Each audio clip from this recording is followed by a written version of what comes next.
Madame, Monsieur, bonsoir. Bienvenue dans ce journal. Voici les grandes articulations de ce 20h. Ouvertes mercredi dernier, les réclamations du contentieux sur le listing électoral achevées hier soir. Les électeurs se sont rendus dans les commissions locales pour déposer leurs requêtes. La commission électorale indépendante va prendre quelques jours pour le traitement de ces modifications demandées. La CEI va ensuite publier une nouvelle fois la liste électorale pour la suite du processus. Ils sont des milliers de jeunes Ivoiriens qui arrivent sur les côtes espagnoles et italiennes, une traversée périlleuse de la Méditerranée. La Côte d'Ivoire et l'Organisation internationale pour les migrations leur donnent une opportunité de réussite sur place ici. Près de 500 millions de francs CFA investis dans des projets.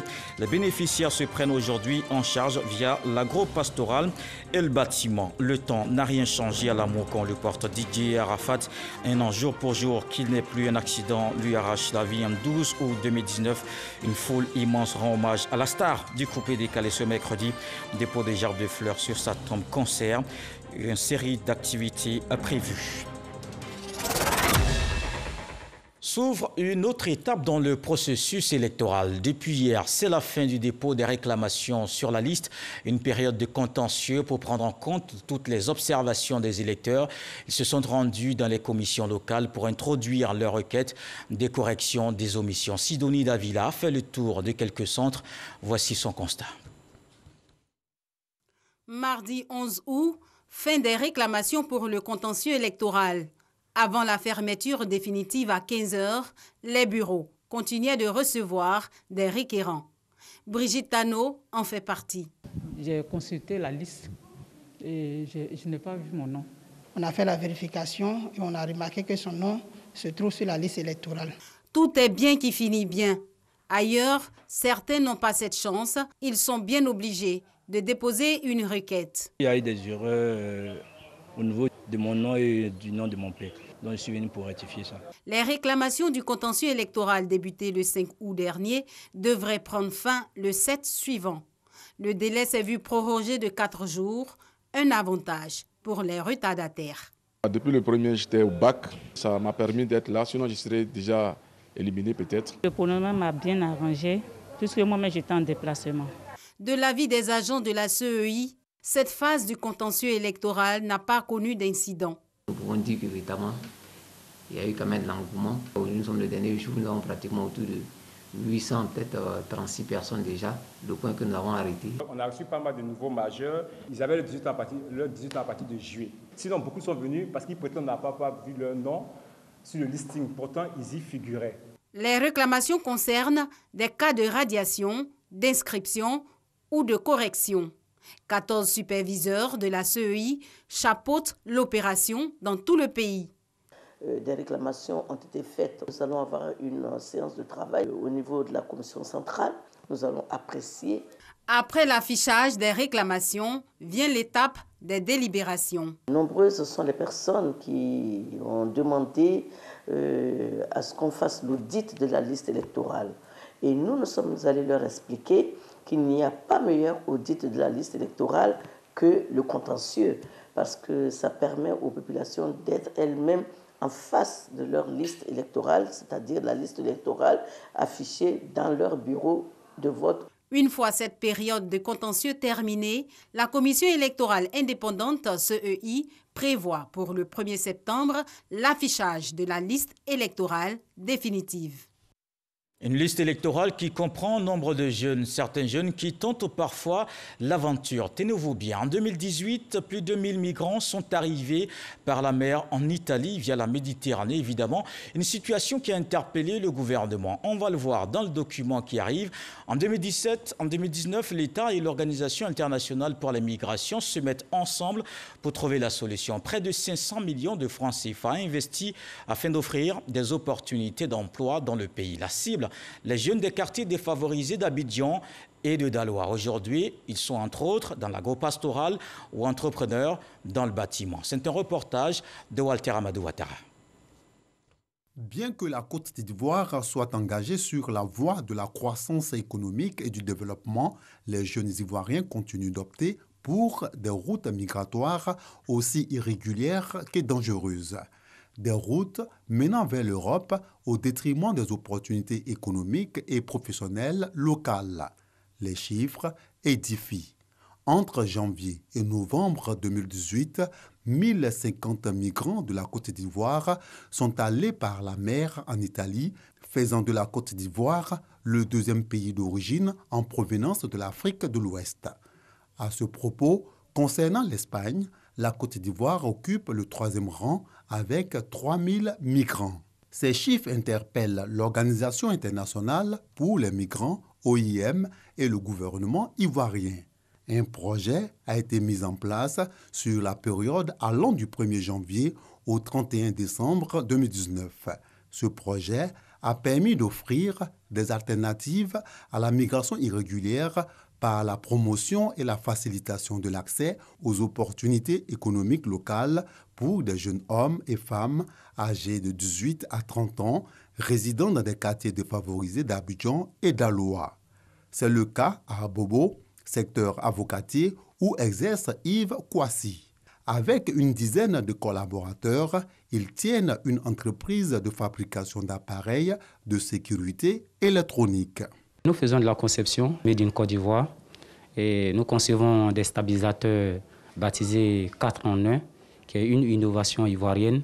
Et nous avons aussi des appareils de protection contre les dangers liés aux coupures intempestives d'électricité et aussi des systèmes d'alarme à gamme multiple, dont aujourd'hui il y a le dernier en date arrive à relancer, sinon appeler le client sur son numéro cellulaire lorsque l'alarme est déclenchée. Et nous avons reçu un fonds de 3 300 000. Le projet vraiment nous a fait beaucoup de bien parce que le personnel qui était au nombre de 2 avant le projet, aujourd'hui nous avons pu élargir où actuellement nous sommes à un effectif de 10 personnes. Songon, précisément à Diapoto 2, ici, Vanessa Coutouan développe la cuniculture, l'élevage des lapins avec un appui financier de 2 600 000 francs CFA. Reproduire des lapins mâles et femelles, ils vont donner des lapéros, engraisser ces lapéros et les mettre à la vente. À partir de 2 kilos, on les vend à 7 000. Pour cette bande, il y en a environ 200 lapins. Voilà. Ce projet m'a permis vraiment de me prendre en charge. Avec mes collaborateurs, ça se passe très bien. Il y a celui qui s'occupe de l'élevage, lui il dort ici,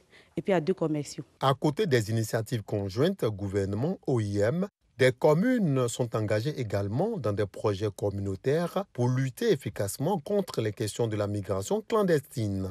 La commune d'Atokoubé est une illustration. Le projet de réinsertion des ex-migrants est un projet qui a été retenu par le conseil municipal de la commune d'Atokoubé. Et à cet effet, nous avons accueilli 40 jeunes migrants de tous sexes, des hommes et des femmes.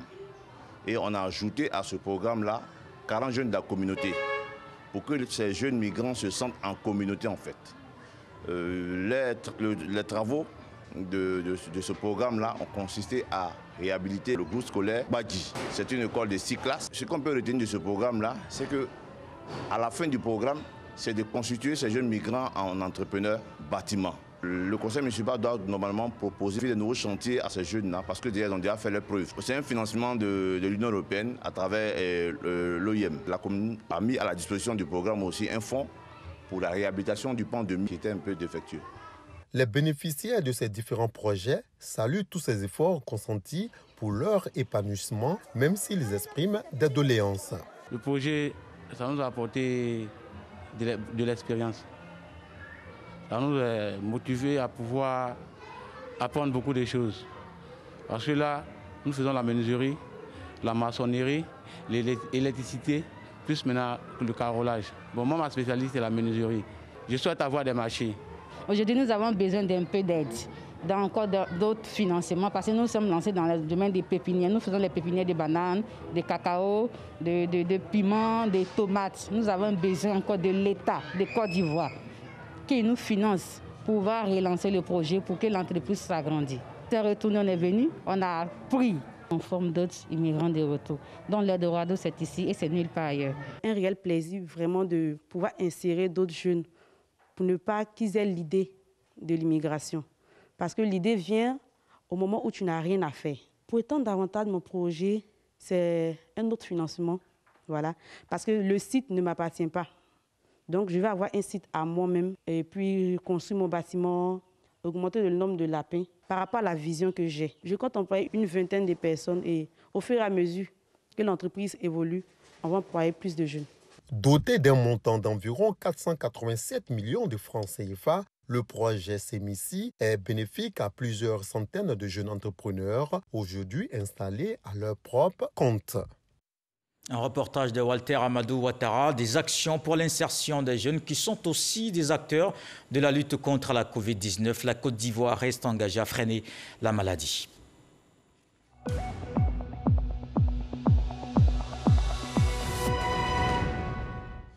Et dans cette lutte contre la Covid-19, c'est la mobilisation de toutes les couches de la société. La communauté portuaire n'est pas en reste. Elle offre 278 millions de francs CFA à des entités étatiques. La Direction générale du port autonome d'Abidjan et la communauté portuaire ont remis le chèque pour répondre à l'élan de solidarité en cette période de crise sanitaire. C'était en présence des ministres du Transport, de la Solidarité et de l'Enseignement supérieur. C'est toujours la manifestation de la solidarité en cette période de crise sanitaire. Le Parti communiste chinois, aux côtés du RHDP, il a offert des masques et autres matériel médical au rassemblement des eau-fouettistes. Grâce Kando. 40 000 masques chirurgicaux, 1000 combinaisons de protection et 400 pistolets de prise de température. C'est le don fait au rassemblement des eau-fouettistes pour la démocratie et la paix RHDP par le Parti communiste chinois. Le PCC veut ainsi aider le RHDP à lutter efficacement contre la Covid-19. Donc aujourd'hui, le PCC a envoyé ce don de matériel. C'est pour exprimer leur solidarité et leur soutien au RHDP dans sa lutte contre la Covid-19. Je suis convaincu qu'unis, nous vaincrons le virus. C'est un acte fort qui s'inscrit donc dans le cadre de cette relation très dynamique, cette relation forte entre le Parti communiste chinois et le RHDP. Aujourd'hui, pour vaincre la Covid-19, nous avons besoin de relations de solidarité, de partenariats forts et stratégiques. Cette rencontre a été l'occasion pour le directeur exécutif du RHDP de revenir sur la décision du président Alassane Ouattara d'être à nouveau candidat. Cette décision a été mûrie et elle est conforme aux aspirations non seulement des militants du RHDP, mais de la majorité des Ivoiriens. Sur cette base, nous allons nous donner les moyens d'avoir une élection apaisée, d'avoir donc un pays stable et que le RHDP ne s'inscrira dans aucune forme de violence. Adama Bictogo invite les militants et sympathisants du RHDP à rester mobilisés. Et voilà qui nous emmène dans l'actualité politique ce soir. Le directeur exécutif du RHDP appelle les jeunes à ne pas marcher demain jeudi. Adama Bictogo a reçu ce mercredi les coordonnateurs régionaux et associés ainsi que les structures spécialisées du parti. Une rencontre pour mettre en place des tournées d'information et de sensibilisation pour la présidentielle. Alexis Ouedraogo.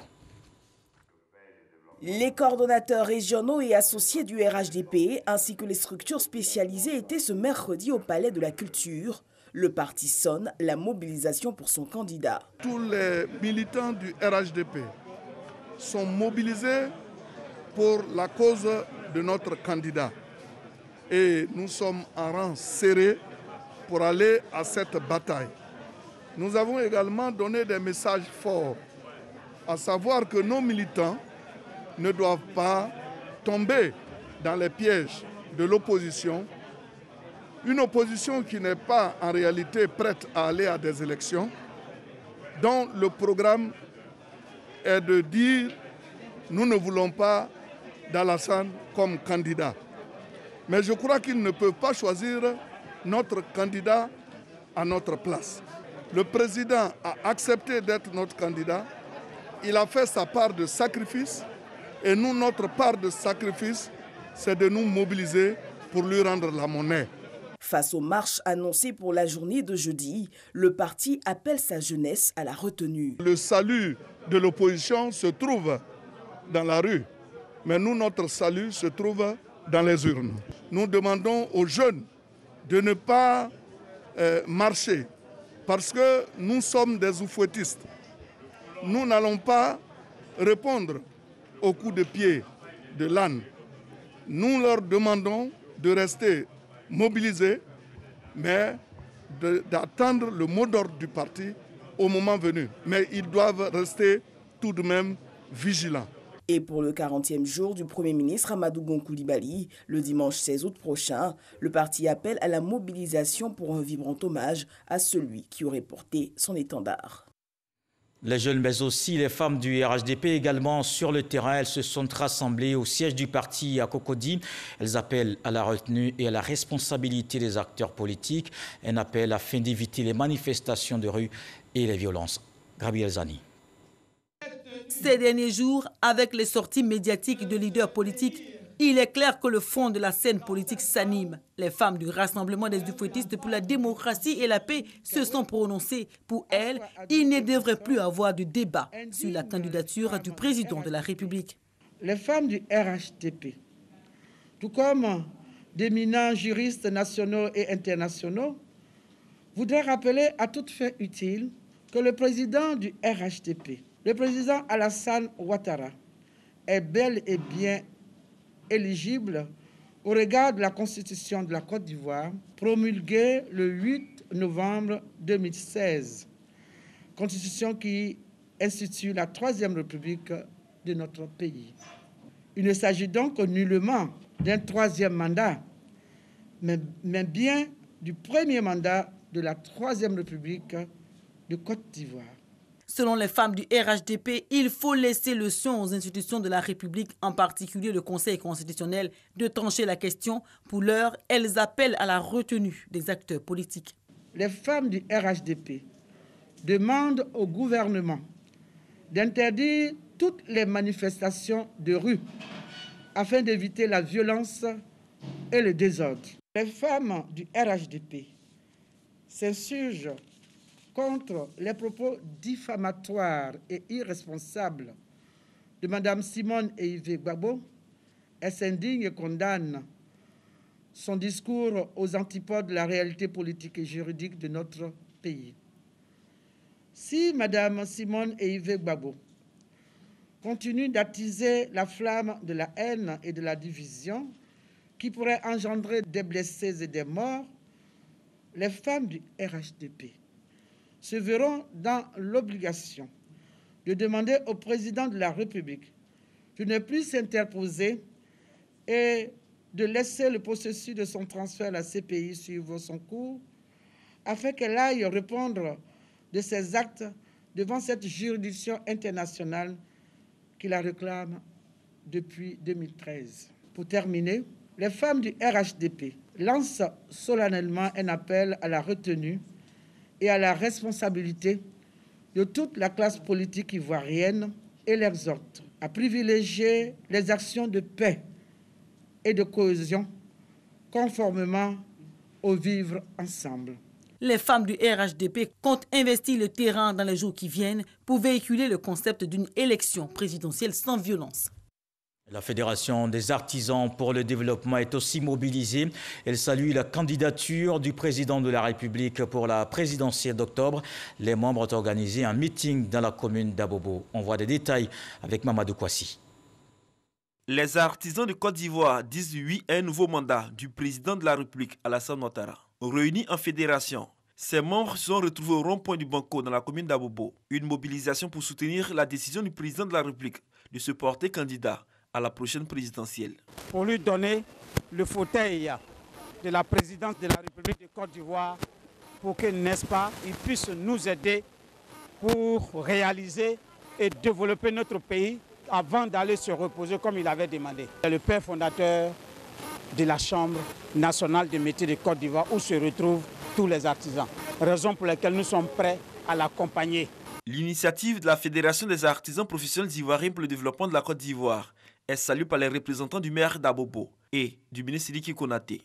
Ils ont invité les artisans à se mobiliser davantage pour permettre au président de la République de réaliser ce vœu, de conduire le navire ivoire pour un nouveau mandat. Je pense que nous devons l'accompagner en allant de porte à porte pour appeler tous les Ivoiriens à le voter et qu'au soir du 31 octobre, il gagne les élections à 80% des suffrages exprimer. En plus du meeting, le président de la Fédération des artisans professionnels ivoiriens pour le développement de la Côte d'Ivoire et ses membres ont effectué une marche, une procession pour exprimer leur adhésion au projet d'un nouveau mandat pour le développement de la Côte d'Ivoire et surtout pour dire merci au président de la République pour la nomination du Premier ministre Ahmed Bakayoko.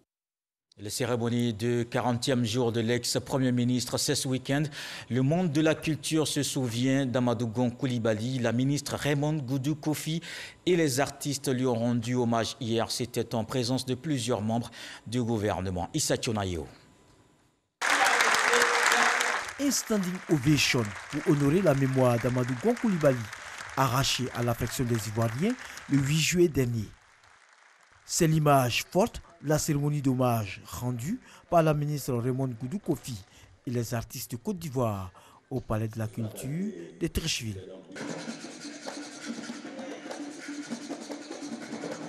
Le taureau qui s'échappe, il me disait, il se rattrape, n'est-ce pas? Mais la parole qui s'échappe, elle ne se rattrape pas, et la parole échappe.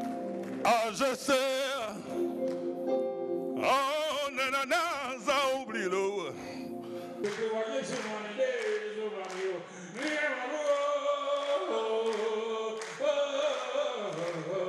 Amadou Gon représentait pour les artistes un grand espoir. C'est quelqu'un qui aidait beaucoup. Cet hommage a été possible grâce au ministère de la Culture et de la Francophonie via le Bureau ivoirien du droit d'auteur, Burida. Amadou Gon Coulibaly, artiste dans l'âme, balanfoniste, chansonnier du balanfon et grand danseur professionnel du balanfon, s'est rendu auteur de plusieurs initiatives ou participait constamment, au cas où il n'en était pas l'initiateur, à plusieurs actions en faveur de l'épanouissement de la culture et de ses acteurs. Les autorités et proches collaborateurs du défunt Premier ministre ont mis en avant la force d'un homme profondément attaché à la culture en général. Il aimait la musique, il aimait le reggae, toutes les musiques. Il était caractérisé par la discrétion, mais il a été une des personnalités politiques qui a le plus aidé les artistes. C'est une personne qui a côtoyé le monde artistique et qui s'est consacré sa vie durant à faire triompher les arts, mais surtout la culture de notre pays. C'est légitime que les artistes puissent proposer ce jour qu'un hommage appuyé lui soit rendu. Amadou Gon Coulibaly, c'était un homme du terroir. Qui dit terroir, dit culture. Le collaborateur de l'ancien Premier ministre, Adama Pitogo, a saisi l'opportunité pour demander aux artistes de Côte d'Ivoire de sortir une œuvre musicale pour immortaliser l'illustre disparu. Et hors du pays, les hommages continuent dans les représentations diplomatiques. L'ambassade de Côte d'Ivoire au Nigeria salue la mémoire d'Amadou Gon Coulibaly. Jean-Marc Diadji nous donne des détails. Son Excellence Kalilou Traoré, ambassadeur de la Côte d'Ivoire en République fédérale du Nigeria, rend hommage à ce grand serviteur de l'État de Côte d'Ivoire, le défunt Premier ministre Amadou Gon Coulibaly, disparu le 8 juillet dernier. Le personnel diplomatique de l'ambassade a présenté ses condoléances au président de la République, Alassane Ouattara, et remercié le chef de l'État nigérian, Muhammadu Buhari, pour son soutien. L'ambassade de Côte d'Ivoire au Nigeria exprime toute sa reconnaissance à son Excellence Muhammadu Buhari, président de la République fédérale du Nigeria, à toutes les autorités nigérianes, ainsi qu'au corps diplomatique pour cette grande mobilisation. En leur nom à tous et au nom de tout le personnel de l'ambassade, présentons nos condoléances au chef de l'État, son Excellence Alassane Ouattara, à la famille et aux proches des défunts, au gouvernement et au peuple de Côte d'Ivoire. Délégation diplomatique de l'Union européenne, de Serbie, du Ghana et représentants de la diaspora ivoirienne au Nigeria, tous ont apporté leur soutien à la nation ivoirienne. Le Premier ministre Amadou Gon Coulibaly a été inhumé le 17 juillet 2020 à Korogo. À présent, ce communiqué du ministère de l'Administration du Territoire et de la Décentralisation, il nous revient de façon récurrente que des membres de certains partis politiques et des organisations de la société civile envisagent de manifester sur la voie publique ce jeudi 13 août 2020. À ce jour, les services administratifs compétents n'ont fait l'objet d'aucune saisine de la part de formations politiques ou d'organisations de la société civile. Pour rappel, les manifestations sur la voie publique sont soumises à des procédures administratives légales permettant de les encadrer et de garantir la sécurité des participants et des populations. Par conséquent, le ministère de l'Administration du Territoire et de la Décentralisation informe les organisateurs des manifestations projetées ce jeudi 13 août 2020 que celles-ci, n'ayant pas respecté les procédures appropriées, ne sont pas autorisées. Le ministère de l'Administration du Territoire et de la Décentralisation invite au strict respect de cette décision et indique que toutes les mesures seront prises pour garantir la sécurité et la libre circulation des personnes et des biens sur l'ensemble du territoire national. C'est un communiqué fait le mercredi 12 août 2020, signé le ministre Sidiki Diakité. Et puis, pour nécessité de service, les sous-officiers de police stagiaires issus de la promotion 2019-2021 sont convoqués à la préfecture de police d'Abidjan le vendredi 14 août 2020 à 7h30 en tenue treillis. Ils devront prendre toutes les dispositions utiles pour être effectivement présent. Aucune absence ne sera tolérée, c'est signé le directeur général de la police nationale. On se rend en France. L'ambassadeur de Côte d'Ivoire rencontre la communauté ivoirienne à Paris. Maurice Bandama a pris fonction depuis quelques temps. Il a partagé sa vision. Il entend soutenir la vie économique de la diaspora et renforcer la solidarité entre tous les acteurs. Alexis Godraogo. Prise de contact avec le nouvel ambassadeur de Côte d'Ivoire en France. Avec les fêtières, Maurice Kwaku Bandama partage sa vision. Nous ne sommes pas venus ici pour regarder la Seine et la Tour Eiffel. Nous sommes venus ici pour réussir. Votre ambassade est effectivement là pour vous accompagner. Autre annonce, la mise en place d'une ligne en soutien aux initiatives privées. Le programme d'appui économique, social et culturel va consister, avec certains ministères, à mettre en place ici en France des fonds d'appui aux initiatives privées. Dans le calque de l'agence Jeunes ou du FAFSI, les jeunes et femmes de la diaspora pourront bénéficier de crédits sur une ligne budgétaire ouverte en France. Le nouvel ambassadeur appelle à l'unité des Ivoiriens de la diaspora. Les communautés qui, à l'extérieur, deviennent riches, c'est d'abord avec la solidarité communautaire. Notre rôle avec vous, les responsables des fêtières, c'est de sensibiliser nos compatriotes à quitter les conflits politiques. Parce que, Fauboyant a toujours dit, ce qu'on partage, ce n'est pas la pauvreté, c'est la richesse. Une rencontre que saluent les participants. On a entendu son projet, qui est quand même d'apporter un appui économique à la diaspora. Et nous, en tant qu'avocats et juristes, nous entendons accompagner effectivement les Ivoiriens sur ce projet. C'est un ambassadeur d'action. Et comme nous, on est un réseau des chefs d'entreprise en action, je pense qu'on a le bon interlocuteur. Le fonds de la diaspora devrait être lancé autour du mois de septembre. Une journée de rappel. Ce bitume dans le quartier des Deux Plateaux porte encore les stigmates de la collision mortelle de ce 12 août 2019. Un accident qui lui a coûté la vie. Nous sommes aujourd'hui 1 an sans Didier Arafat, sans le Zeus, sans le Yoruba, ses fans, la Chine. C'est comme cela que les appelés ne l'oublient pas. Vous allez le voir, une foule immense lui rend hommage. Une série d'événements aura lieu durant plusieurs jours. L'ambiance avec Franck Wadio.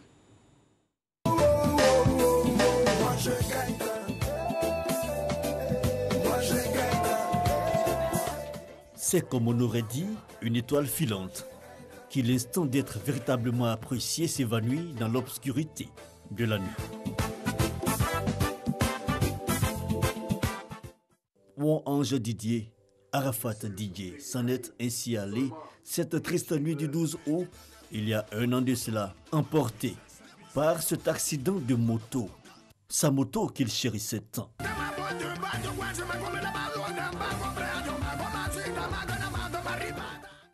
2003, Goudron Noir et le single Jonathan. 2012, Bankaka, en passant par Jessimi Djeka en 2009, Frappé Naboula et Ketebo en 2012 et 2013, jusqu'à Dou Sabado en 2018, Moto Moto en 2019,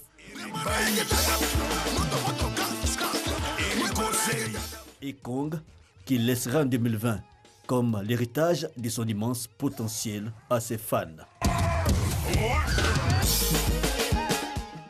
Ou Ange Didier, ou si vous voulez encore, Didier Arafat, Papa na concept, comme le diraient les Congolais.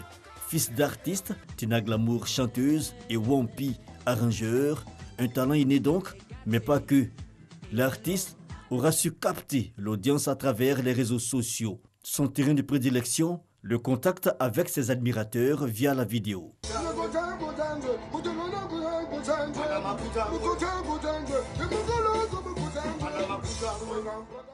Artiste avant-gardiste, il a su imposer son authenticité en clamant envers et contre tous, rester lui-même hors du cliché et du conventionnel.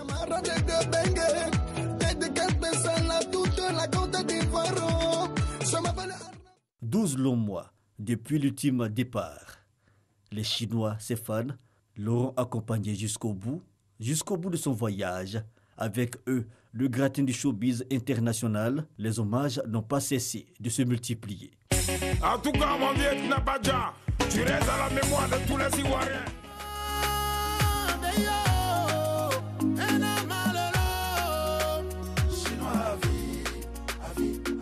Et oui, Arafat, ceux qui avaient douté de l'envergure de cette sorte de condor musical auront fini par se rallier.